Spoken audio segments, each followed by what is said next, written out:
Scream and I'll Come to You by Raymond Little. Now it's your turn.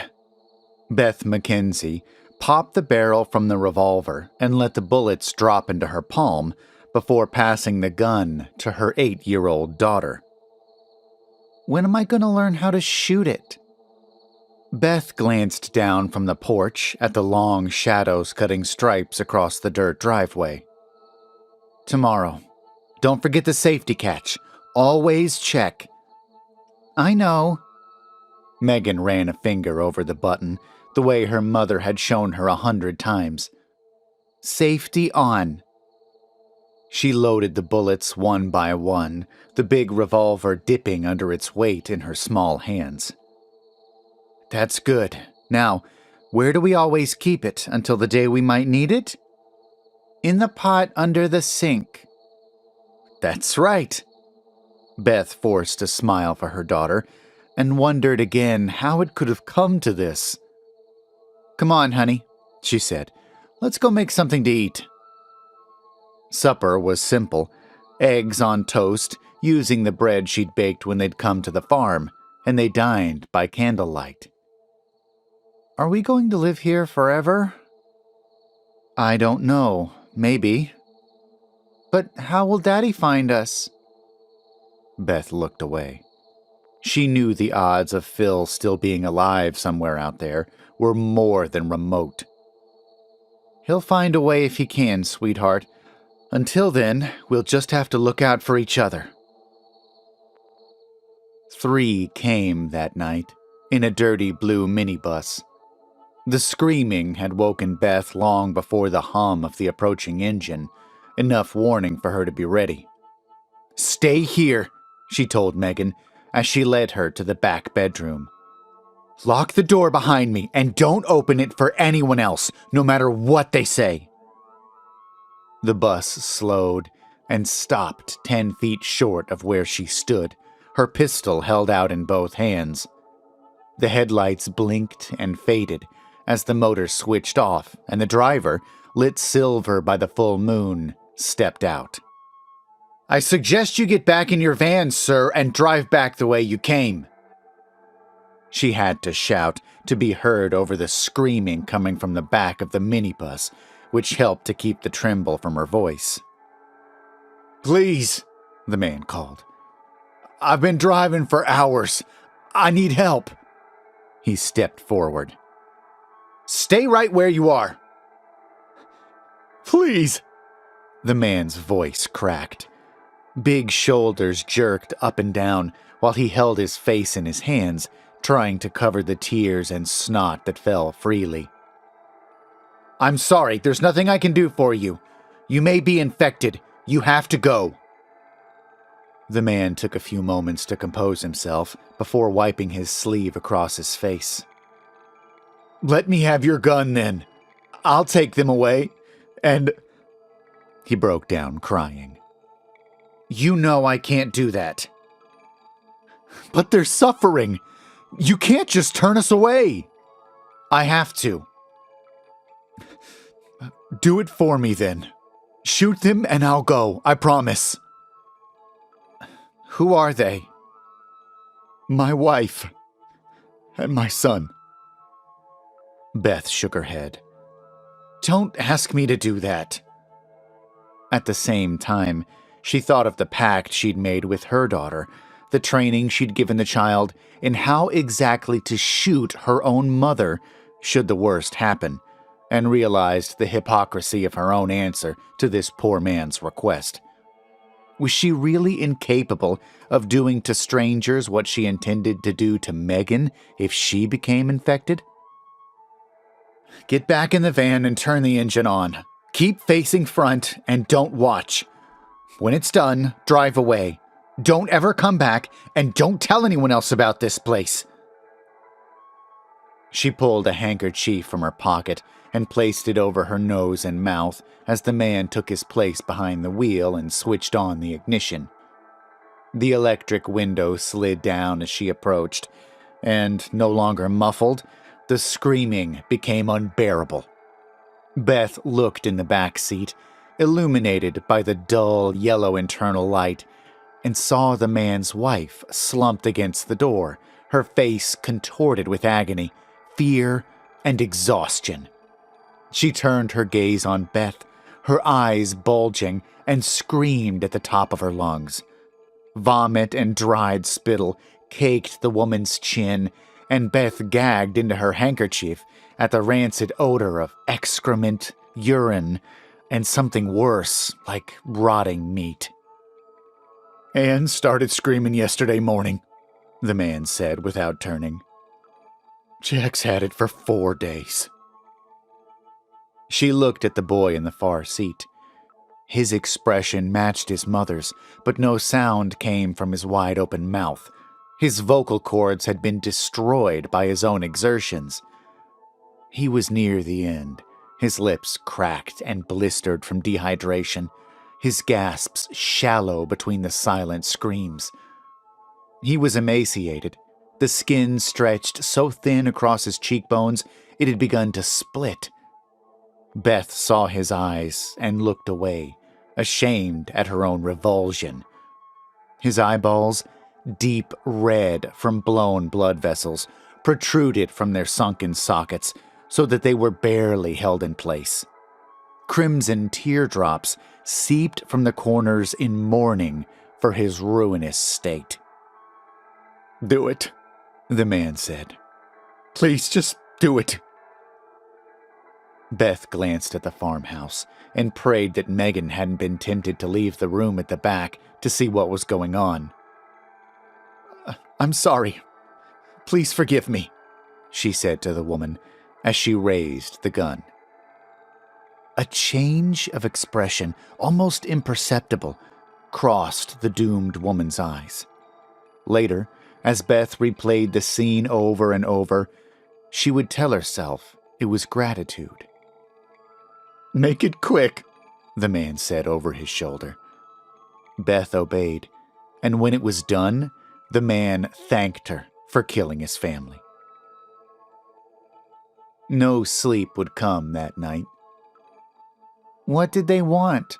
Megan asked, as Beth settled her into the bed they shared. "They wanted to stay here." Megan clutched the sheets under her chin. "Did you shoot them?" "They're gone now, honey. You don't have to worry about them." "I heard 2 gunshots." Her voice trembled. "I was scared. I thought they might have had a gun. But the screaming stopped and I knew you were okay." Beth felt her eyes begin to water as she fought away the vision of gore and brains spattered across the rear interior of the vehicle. She'd taken their lives and surrendered her humanity. It seemed an unfair deal on both sides. "I'm glad you shot them, Mommy." She lifted one arm from beneath her bedding and clutched her mother's hand. "They were in pain. I wouldn't want to suffer like that. I've been thinking, though, maybe we can't catch the screams. A man on TV said that some people were maroon." "I think immune is what he said." Beth wiped the cuff across her damp cheeks and smiled. "I miss TV. Do you think it will come back?" "One day, maybe, if there are people out there who know how to get the electricity back on." Even as she said it, though, Beth doubted her own words. Getting any kind of power grid back in use would be a massive undertaking. From what she'd seen before they'd come to the farm, she didn't believe there would be anywhere near enough survivors to organize such a task. "There are plenty of books, though." "Will you read to me for a while?" "Of course I will. I'll make us a hot drink." Beth hugged her dressing gown around her shoulders as she waited down in the kitchen for the water to boil on the old wood stove. So much had changed in such a short time, but they'd coped. It was just 3 months since the first victim of the screams had been reported in the media. Not a long time for society to collapse. That first case, a young man in France, had perplexed the doctors. Their initial diagnosis of a psychological condition had been crushed within days, as similar cases broke out across Europe, then the world. All victims had the same single symptom: to suddenly start screaming for no apparent reason. The treatment of intravenous food and liquids, it was impossible to eat or drink, could not keep up with the rising number of cases. An untreated screamer could expect to survive no more than 5 or 6 days of the unbearable agony their condition brought. Their vocal cords would perish within 2 days, becoming useless, severed folds of bloody flesh, though the person would still put all their effort into the silent scream that would now only escape their gaping mouths in a low, wet hiss. Exhaustion, dehydration, and organ failure followed. The first screamer Beth had seen, 3 days into the outbreak, was a teenage girl working at the local supermarket checkout. One moment, she was scanning a tin of soup and making polite conversation. The next, screaming as loud as she possibly could, her bulging eyeballs rolling from side to side in fear and confusion, searching the faces of her line of shoppers for some kind of help. The store emptied within seconds, the customers running into the street for fear of contamination. By the end of that week, the shops had begun to shut and board up as the emergency ration system began, the army and police patrolling the high streets for looters. Wearing a uniform held no immunity, though, and as the force's numbers were depleted, the streets began to resemble a battlefield. The real riots began in earnest by the 3rd week, kick-started by the shocking leaked internet footage of the president strapped down and screaming in a hospital bed. Phil went missing just after that.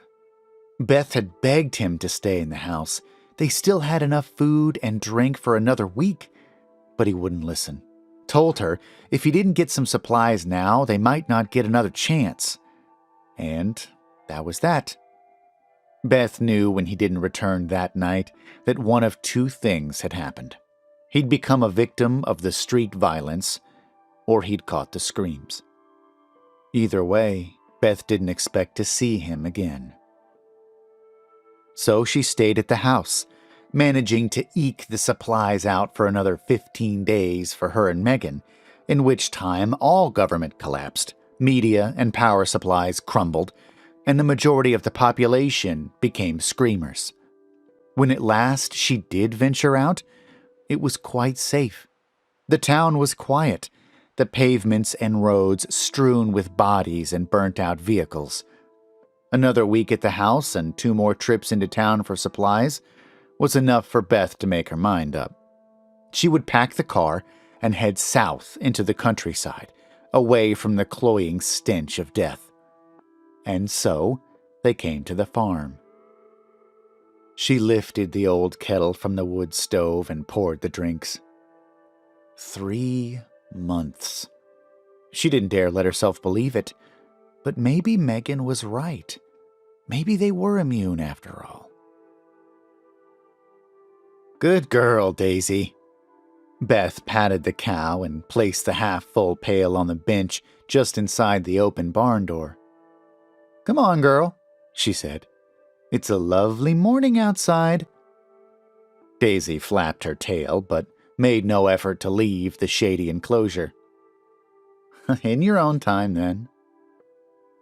She stepped into the sunlight and glanced across at the farmhouse, wondering if Megan was out of bed. It was the first time her daughter had missed milking the cows since Beth had taught her how. She'd been withdrawn, quieter than usual since the minibus incident 2 nights before. Maybe it was one trauma too many after everything else. Or maybe, Beth thought, it was knowing that her mother had killed in cold blood. No, Megan was sensible, mature for her age. She'd even said she was glad Beth had put those poor souls out of their misery. That's right, Beth muttered to herself, as she crossed the yard. "You're a real sister of mercy." Beth found Megan in the kitchen, sitting at the table. "You missed the milking, honey." Megan shrugged her shoulders. "Oh, never mind." She took the seat opposite her daughter. "There's always tomorrow. I think Daisy missed you. She wouldn't go outside." "Have we got any photos?" Beth frowned. "Photos?" "Yes, of Dad, of all of us, together."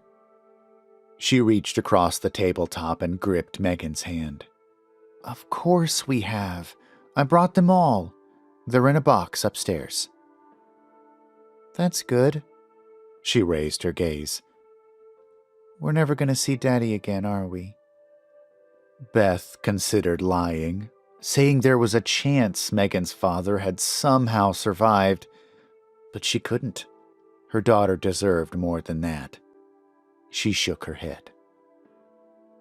"He must be dead. If he was alive, he would have come home that night. Daddy would never have left us on our own." "That's right, darling. He loved us very much. If there had been any way of getting back home, he would have." Megan slipped her hand from her mother's. "I'll fetch the milk." Beth watched her leave the room and felt her shoulders slump. Megan had been through so much and remained so strong. Maybe the acceptance of her father's death was the final hurdle. It wouldn't be easy, would take time, but they could move on now there were no more words left unsaid between them. With a sigh, Beth stood and began to cross to the window. The scream stopped her dead. She allowed herself no time to think, grabbing the gun and the bullets from beneath the sink. Loading them with trembling fingers, just as she'd rehearsed so many times, she strode out into the yard. The barn was dark as she passed from the sunlight, but she quickly picked out her daughter's shape from the direction of her screams. She raised the gun in both hands. "I love you, Megan. I'm sorry."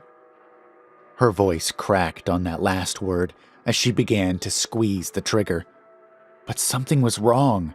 The scream was changing into words, and Megan had one hand held out, aiming a finger at a point somewhere to the left of Beth. "Mommy, no!" Beth swung her arms, but her fingers' pressure on the trigger was beyond return, and the gunshot flashed in the dimness, its crack echoing in the confines of the barn. The rat, balancing on the rim of the milk pail, exploded against the wall. Beth dropped the smoking pistol to the floor and looked over at her daughter, silent now. I almost... She stepped backward into the yard. "It's okay," Megan said. "I'm all right. It was the rat. It scared me." "All right," Beth said, her voice flat. "You're all right." She felt sick and horrified and something else. Something rising from deep inside, a rushing wave of unbearable terror. And she just had time to think, "Is this it? Is this how it feels?" Before opening her mouth wide and doing the only thing she could. Megan stepped forward and picked up the pistol, checking there were at least 2 bullets in the barrel. "It's okay, Mommy," she said. "I know what to do."